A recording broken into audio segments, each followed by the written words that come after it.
Glasgow might be the most misunderstood city in Scotland.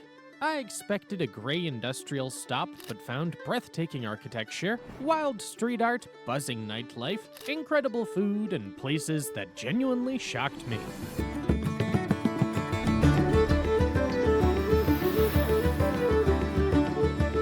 Stay until the end because the best experience was somewhere most tourists never even consider visiting.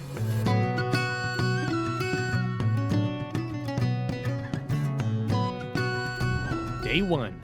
Glasgow City Centre and Historic Highlights. Morning. Glasgow Green.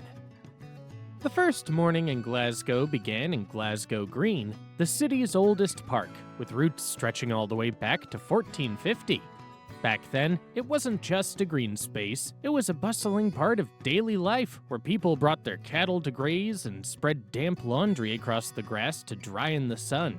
Standing on those open, sweeping lawns today, it's almost magical to imagine generations of families doing just that, turning the fields into a patchwork of sun-bleached cloth. The park feels spacious, peaceful, and gently alive, especially at dawn when the city stirs softly around the early risers out for a jog and walks with their dogs. As I wandered deeper in, I came upon the stunning Dalton Fountain, and its sheer scale took my breath away. Created in the 1888 International Exhibition, it holds the title for the world's largest terracotta fountain. From afar, it looks like a modest monument, but step closer and you're met with astonishing craftsmanship. Delicate sculptures woven throughout, each one telling stories from different parts of the former empire. Just behind it stands the elegant red brick front of the People's Palace and its glass winter gardens. Older right now, the whole site is wrapped in a major restoration, and while indoor visits aren't possible, the building's historic charm still shines from outside the city. Nearby, the vibrant patterned walls of the Templeton Carpet Factory catch the eye. Designed to mirror a Venetian palace, it adds a touch of unexpected grandeur to the landscape. Even without going indoors, there's so much beauty to discover here. Morning. St. Mungo's Cathedral. From Glasgow Green, I made my way up the hill to St. Mungo's Cathedral, more commonly known as Glasgow Cathedral, a magnificent structure built from deep-toned stone. It stands exactly where the city's beloved patron saint, St. Mungo, first established his place of worship, and in many ways, this sacred site is where Glasgow itself began. Over time, the bustling city grew up around this spiritual heart. As soon as you enter through the thick wooden doors, you're met with a sense of awe. The nave soars high above, its towering stone arches drawing your eyes upward, while brilliant stained-glass windows flood the space with rich, colorful light that dances across the floor. Don't miss the chance to visit the lower church. It's truly special. Descending 25 stone steps into the crypt, the air grows cooler and quieter, thick with centuries of stories. Even the softest sound, a footstep, a breath, bounces gently between the rows of ancient columns, making the space feel alive with memory. At the center rests the tomb of St. Mungo, in the very same spot pilgrims once journeyed far to honor. Knowing that transforms the crypt from a hidden corner into the soul of the cathedral, a place of deep reverence and connection. Entry's completely free, though a small contribution is warmly welcomed. Plan for at least a half an hour to take it all in, since services are still held on Sunday mornings. Visiting on a weekday or Saturday afternoon ensures you won't miss the crypt. Insider tip. While the cathedral is breathtaking inside, one of the finest views of its dramatic Gothic roof can be found just behind it in the Necropolis. This beautiful Victorian cemetery climbs the hill right at the cathedral's back. Step out through the side entrance, follow the winding paths upward, and then turn around. You'll be greeted with a breathtaking panorama, the cathedral rising proudly against the city skyline. Afternoon. Lunch at Obsession of India. After the peaceful hush of the cathedral, I made my way straight down High Street to treat myself to lunch at Obsession of India. By then, I was completely ravenous. No point adding another sightseeing stop when all I could think about was a warm, flavorful curry. I started with fish pakora, which arrived steaming and golden. The delicate haddock wrapped in a perfectly crisp coating, well worth the roughly $10, but the real highlight, the South Indian garlic chili lamb. The meat melted in my mouth and the sauce delivered a bold aromatic punch of garlic that slowly built into a delicious lingering heat with each bite. I couldn't resist adding a side of garlic and coriander naan, which turned out to be essential for savoring every last drop. If you're keen on their fantastic 2-course lunch menu starting at about $18, it's worth planning ahead. It's only available Thursday through Saturday from noon to 3 p.m. So, if your first day in Glasgow lands on a different day, consider coming back for dinner or choosing another cozy spot for lunch. Either way, this place is well worth a visit. Afternoon, George Square in Glasgow City Chambers. After finishing lunch, I made my way into the heart of town toward George Square. Rather than hang around outside, I headed to the eastern side and stepped into the magnificent Glasgow City Chambers. Even though this is still a fully functioning city hall, the inside feels more like a palace than an office building. I was lucky enough to catch the 2:30 p.m. tour, which is completely free and well worth it. The moment you walk in, your eyes land on a breathtaking staircase carved entirely from Carrara marble. Yes, there's even more of it here than in the Vatican.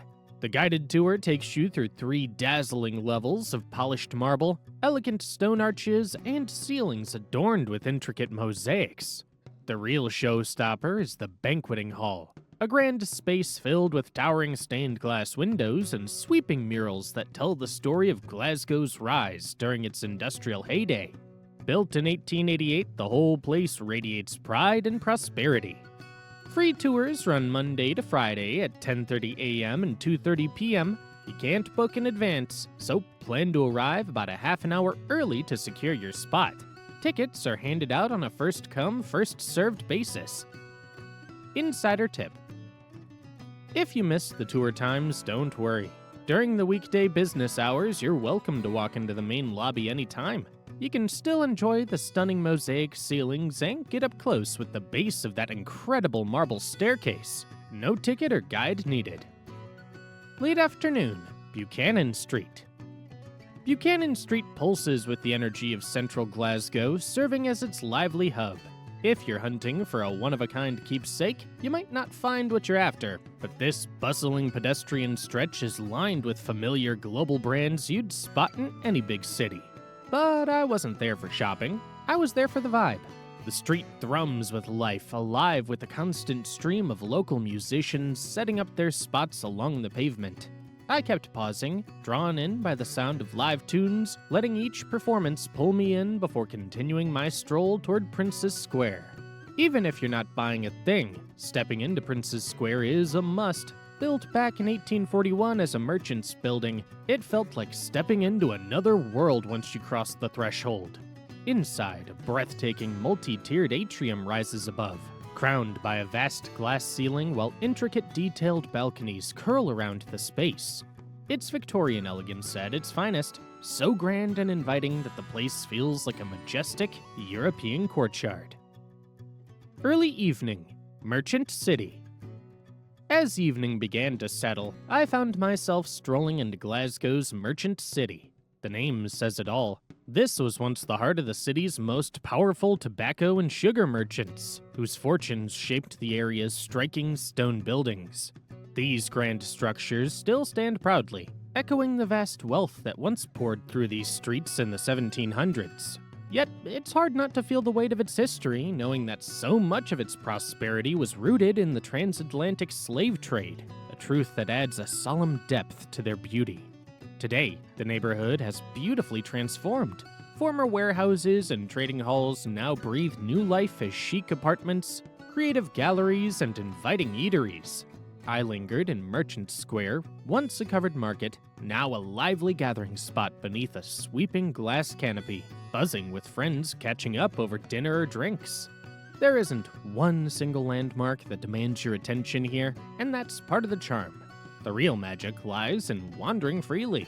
Take your time along Virginia and Ingram streets, where ornate carvings and elegant facades whisper stories of the so-called tobacco lords who once ruled over the city. Evening, dinner at the Spanish Butcher. I made a reservation for dinner at the Spanish Butcher on Miller Street, a sleek, New York-inspired steakhouse with a warm, industrial charm. The menu celebrates top-tier ingredients, rich Galician beef, succulent Iberico pork from Spain, and the day's freshest Scottish seafood. Inside, the atmosphere leans into its moody elegance. Think exposed brick, dark wood accents, and soft, intimate lighting that wraps the room in a cozy sophistication. The true star here is the Galician blonde beef, and I opted for the filet, priced at around $50. Unlike typical fillets that can be tender but a bit reserved in flavor, this one delivers a bold, deeply savory taste that really makes it stand out. I shared it with a side of Manchego truffle fries, crispy, generously layered with cheese, and delightfully indulgent, perfect for splitting. Keep in mind that this will likely be one of your pricier meals of the trip. There's a 12.5% service charge added to the end, and you'll need to provide your card details while booking. And don't show up hoping for a last-minute seat. Reservations are non-negotiable here. Day 2, Glasgow's West End. Morning, Riverside Museum. I started my second day at the Riverside Museum, located right where the River Kelvin meets the Clyde. Designed by the late architect Zaha Hadid, this striking building features a dramatic zigzag roof. Entry is completely free, and because it opens at 10 a.m., I recommend getting here right in the morning to wander before the crowds arrive. Inside, you'll find over 3,000 transport objects on display, from vintage Glasgow trams and subway cars to massive steam locomotives. The absolute highlight is Main Street, a meticulously recreated cobbled Glasgow street from around 1900. You can walk inside historic shop fronts, explore an old subway station, and climb aboard real vintage trams. It's a fantastic, immersive look at how locals actually moved around the city centuries ago. Directly behind the museum on the River Clyde, you'll find the tall ship Glenlee. Built right here on the Clyde in 1896, this grand steel cargo vessel is one of the few of its kind still floating in the world. You can head below deck to explore the cargo hold and see the tight crew quarters, but keep in mind the steps between levels are incredibly steep and narrow. Tickets cost only around $6. Late morning, Kelvingrove Park. Leaving the docks behind, I made my way into the lush embrace of Kelvingrove Park. Spanning 85 acres, this beautiful Victorian green space took shape between 1852 and 1867 along the meandering River Kelvin.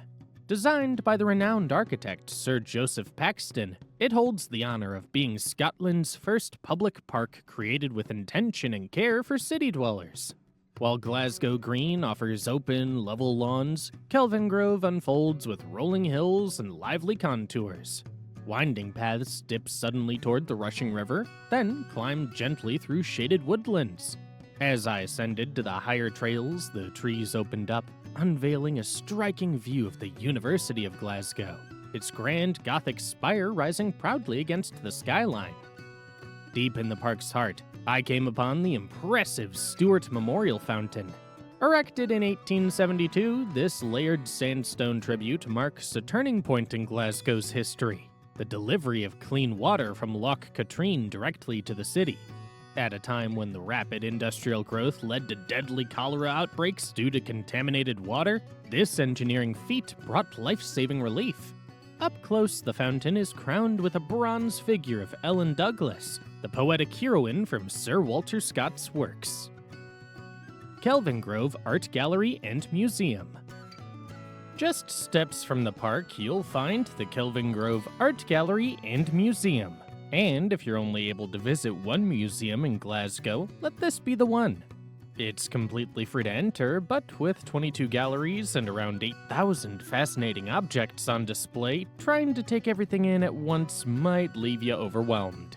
I headed straight for Salvador Dali's Christ of St. John of the Cross. Instead of the familiar side view of the crucifixion, Dali gives you a breathtaking overhead perspective, as if you're floating above Christ and looking down over the cross toward the landscape beneath. When Glasgow acquired the painting in 1952 for €8,200, many people were outraged, so much so that a petition was launched. But opinions shifted over time, and by 2005, it was voted Scotland's favorite artwork. Not a bad return on investment, right? Insider tip. If you're visiting Monday to Saturday, try to wrap up your tour around 1 p.m. and head to the Center Hall for the free organ recital. The magnificent Lewis & Co. organ has been filling this space with music since 1902, and hearing it come alive is an experience far richer than just walking by. Afternoon. Lunch at Ubiquitous Chip. I made my way to Ashton Lane in Glasgow's West End for lunch at Ubiquitous Chip, a beloved local gem that's been sharing Scottish flavors since 1971. Nestled in a charming ivy-clad building, the space feels like a hidden urban oasis. Downstairs, you'll find a breathtaking cobblestone courtyard under a soaring glass ceiling, where the fine dining experience comes with a higher price tag. But upstairs, the brasserie offers a more relaxed setting with the same warm ambiance, looking out over the lush courtyard below. I started with their renowned house-made venison haggis, served with creamy mashed turnips and potatoes, just around $14 and absolutely delicious, rich with deep, warming spices. For my main, I chose the tender pork T-bone paired with cornbread and delicious sweet chili honey butter. Mains here typically range from $23 to $40, and despite the name, don't expect regular chips. The menu skips the ordinary in favor of something more special. University of Glasgow. After lunch, I made my way to the University of Glasgow, a welcoming and historic place that's been shaping minds since 1451, making it Scotland's second oldest university. While it's moved from its original medieval location, today's campus stuns visitors with its grand Gothic Revival architecture. Take a stroll through the east and west quadrangles, and you'll find yourself stepping into the cloisters, sometimes called the Undercroft. These covered walkways with their vaulted ceilings and rows of elegant stone columns feel like they belong in a storybook. It's no wonder they become such a popular spot for photos. You've probably seen photos of it online paired with Hogwarts comparisons, and it's easy to see why. Despite all the rumors, no Harry Potter films were shot here, and there's no real evidence this place inspired Hogwarts. That bit of local lore is more myth than fact. Still, the cloisters aren't strangers to the spotlight. They've made memorable appearances in productions like Outlander, Cloud Atlas, and Outlaw King. Before heading off, don't miss the South Front. Perched high on a hill, this university offers a lovely view of the West End. From here, you can gaze down into Kelvingrove Park and catch a fresh glimpse of the red sandstone museum you explored earlier, now framed by greenery and skyline. Insider tip. Skip the official hour-long guided tour, which runs about $14. Instead, grab the university's free self-guided pocket map online. It highlights all the same must-see spots, including the cloisters and South Front, so you can explore at your own pace, on your own terms, without spending a penny. Late afternoon, Glasgow Botanic Gardens. I made my way from the university to the beautiful Glasgow Botanic Gardens, heading straight for the Kibble Palace. This breathtaking iron and glass conservatory was once the private creation of John Kibble, a well-off and wonderfully eccentric local. He originally built his home on Loch Long, then had the whole impressive structure carefully taken apart, floated by barge to Glasgow, and reassembled here in 1873, complete with a grand new circular dome. Long before it became a sanctuary for rare plants, this glass marvel served as a lively Victorian entertainment hub. Imagine 600 gas lamps glowing inside, shifting colors to match the mood of the crowd. It hosted grand gatherings, including ceremonies honoring Prime Ministers Benjamin Disraeli and William Gladstone as university rectors. Now, the palace shelters a cherished national collection of tree ferns that have thrived under its glass roof since the 1880s. Strolling among towering green fronds and elegant marble statues surrounded by warmth and quiet feels like stepping into a peaceful green haven, especially welcome when Glasgow's famous rain starts to fall. Best of all, both gardens and glasshouses are completely free to explore. Insider tip: the glasshouses close early at 4:15 p.m., while the rest of the park stays open later. Since you'll likely arrive in the afternoon, head straight to Kibble Palace upon arrival so you don't miss the chance to wander inside before the doors close. Early evening, Ashton Lane. For the evening, I made my way back to Ashton Lane. As daylight faded, the lane came alive. Fairy lights strung overhead twinkled above the cobblestones, and the cozy bars and restaurants buzzed with energy, welcoming guests for dinner. It's almost impossible to imagine that back in the 1970s, this charming stretch was little more than a forgotten alley. Everything changed in 1976 when the beloved Ubiquitous Chip opened its doors in a long-abandoned stable. That bold move inspired a wave of independent spots to follow, slowly turning what was once just a service lane into a lively hub of West End culture. And one gem has been shining here even longer: the Grosvenor Picture Theatre. Opened on May 3, 1921, it holds the title of Glasgow's oldest surviving suburban cinema. Today it remains a warm, inviting retreat, complete with 2 screens, plush armchairs, and a lovely perk of just enjoying a drink right in the theater. Though the lane is just 200 meters long, only a few minutes walk, it's well worth the stroll. When the lights glow above, it feels like stepping into a little pocket of magic, making the short journey feel anything but brief. Evening, dinner at number 16. To end the day on a high note, I headed to Burns Road for dinner at number 16, a charming, award-winning bistro that's been a beloved West End favorite since 1999. Nestled into 2 snug floors, it offers an inviting, intimate atmosphere that makes every meal feel special. The kitchen shines with creative, contemporary Scottish cuisine, and their set menu is a real treat, around $37 for 2 courses or $45 for 3. I kicked things off with the Arbroath smoky croquettes, golden and crispy on the outside, packed with a deeply flavorful smoky fish center.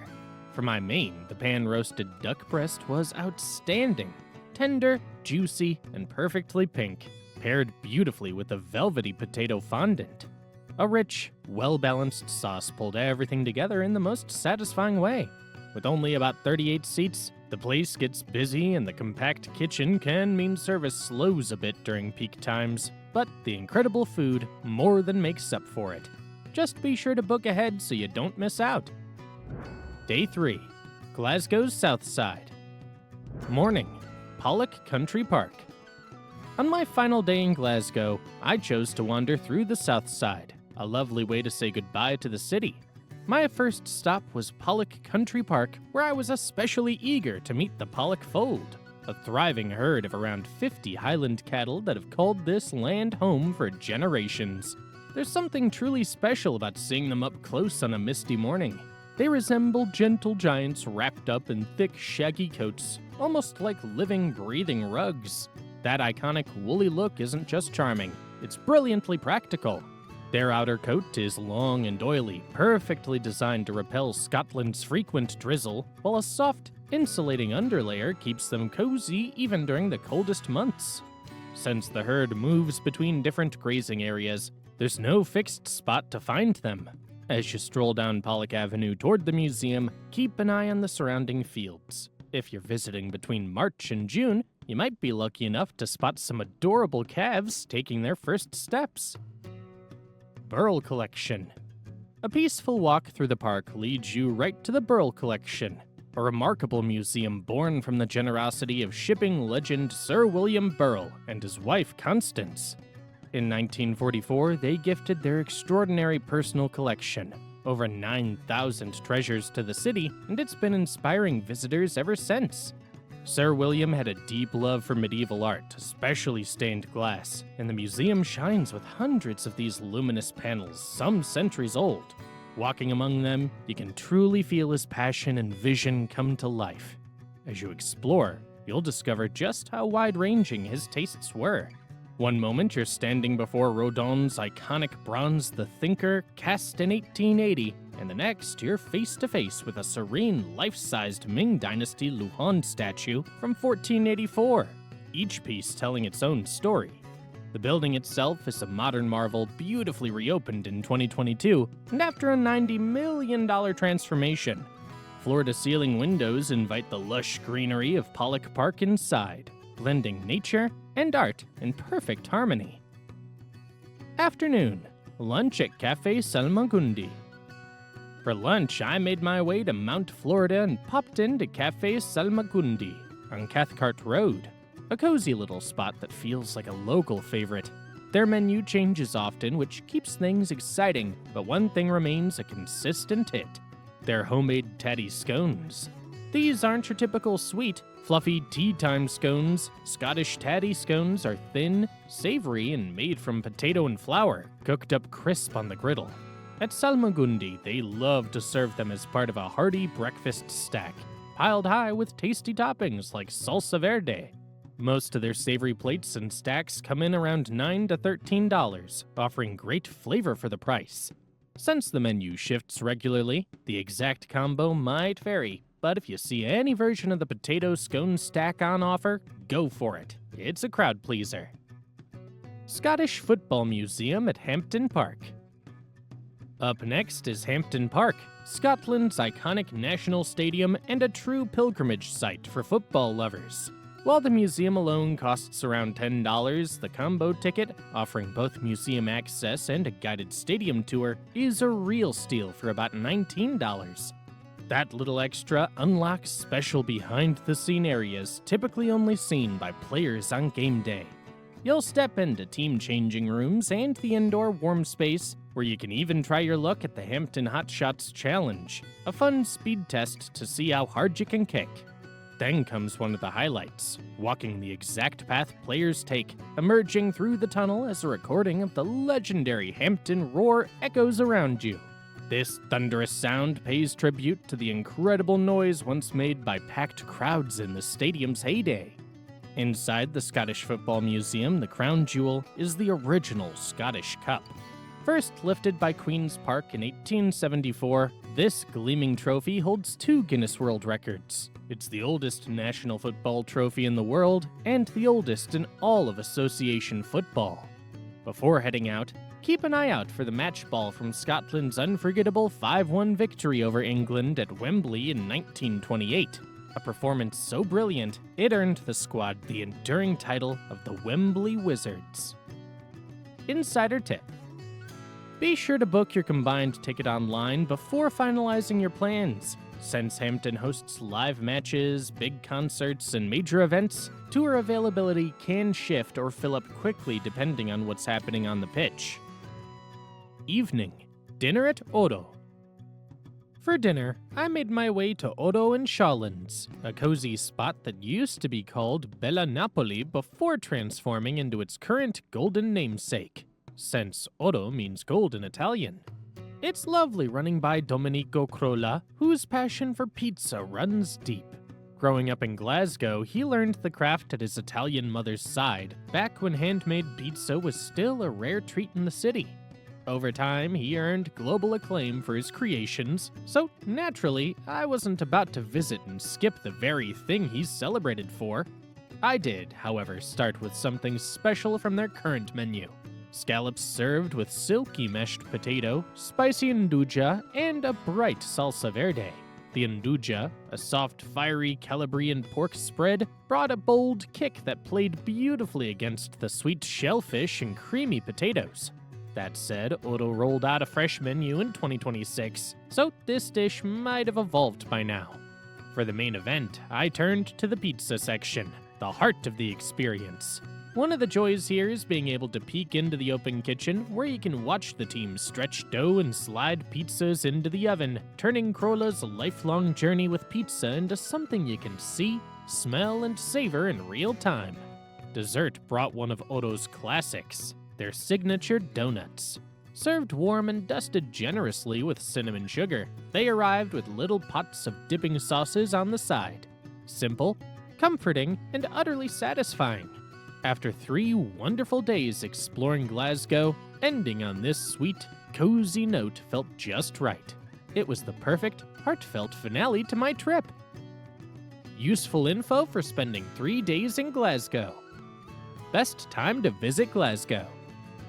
If you want to explore Glasgow with the best chance of dry weather, aim for late spring or summer. May through August is the sweet spot when the city's at its liveliest and temperatures usually stay between 14 and 20 degrees Celsius or 57 and 68 degrees Fahrenheit. It's the perfect time to wander the West End, wander down the city's famous street murals, and grab an outdoor pint under the long summer daylight.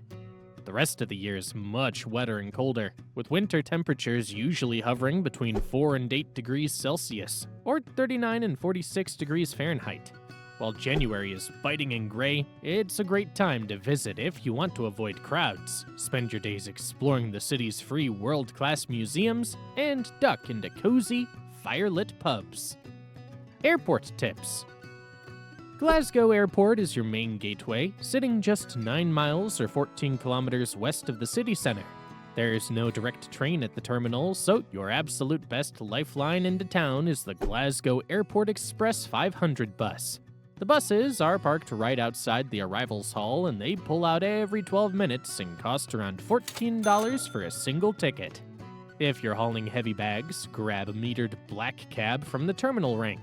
The drive takes around 20 minutes and usually runs between $30 and $45. Just keep in mind that Glasgow loves its pedestrianized shopping blocks. If your hotel's nestled near Buchanan Street, your driver will drop you off at the neighborhood boundary, so prepare for a quick final walk. I would also keep an eye on flights into Edinburgh Airport if you track down a major airline deal that saves you $300.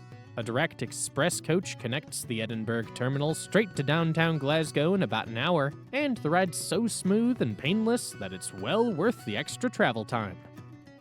Where to stay? Glasgow is compact enough that you can pick a neighborhood based on the vibe you want rather than its distance to the sights. I once stayed right in the city center, right near Southside Street, and the 3 a.m. echo of weekend nightlife bouncing off the stone buildings was a total nightmare. It's the absolute heart of the action, but you'll want to choose a quiet lane a few blocks back if you want any actual sleep.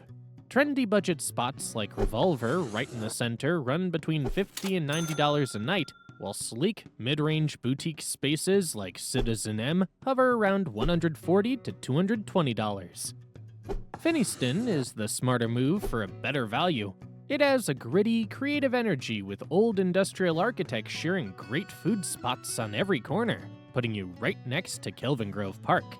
A solid mid-range hotel or apartment stay here usually lands between $150 and $230 a night.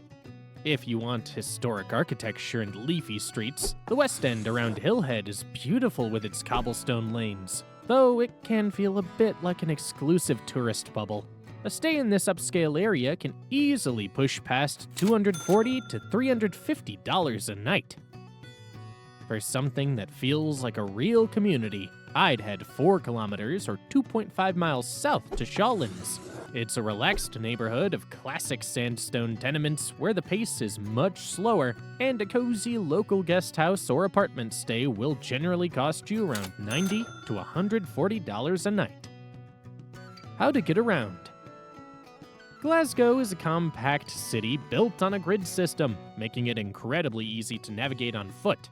I found that almost every major landmark between the city center and the West End is reachable within a 20 to 30-minute walk. To get in from the airport, which is 9 miles or 14 kilometers away, the Airport Express 500 bus is the smartest option. It costs about $14 for a single ticket and reaches George Square in 15 minutes, dropping you right at the hub of the rail network. If you're heading across town or out into the West End, I suggest taking the subway, affectionately known as the Clockwork Orange. A single ticket costs around $2.30, looping you around the key neighborhoods in under 24 minutes. I would avoid a rental car entirely unless you're driving out to the Highlands. Parking in the center is a massive headache that easily costs $25 to $35 a day, and traffic systems are confusing. Staying on foot or using the underground is the only way to genuinely experience the city's streets without the stress of navigating one-way lanes. Where to eat?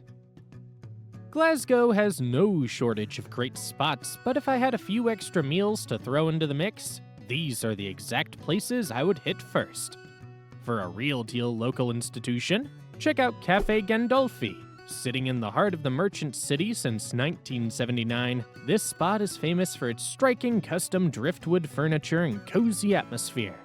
They specialize in classic Scottish comfort food with an upscale twist, like Stornoway black pudding with potato hash or rich bowls of traditional Cullen skink. A full meal here usually runs between $45 and $65 a person. If you want a high-energy, chef-driven environment, get a table at Oxen Finch in Finiston. This loud, crowded neighborhood favorite focuses on inventive, globally inspired small plates meant for sharing. Their menu shifts constantly, featuring dishes like confit lamb shoulder and Kalamata olives or beef tartare with sesame and miso. Depending on how many plates you share, expect to spend about $50 to $80 a person. For a unique vegetarian or vegan meal, head to Sylvan on Woodlands Road. They serve incredibly creative vegetable-forward sharing plates alongside a massive list of natural and orange wines. Expect hearty, punchy dishes like broccoli and rich black pepper sauce, or house-made flatbread with seasonal dips. A full dinner here usually runs between $40 and $60 per person. There's something truly special about leaving the crowded tour buses behind and simply exploring a city at your own pace, wandering quiet streets, discovering cozy local spots, and making memories that feel all your own. This compact 3-day journey is designed to give you an authentic slice of the culture without taking over your entire schedule. If you're into simple, heartfelt guides that highlight what really matters, go ahead and tap like, subscribe, and join the adventure. Then click here to dive into my next guide, where we uncover Edinburgh's most charming hidden gems together.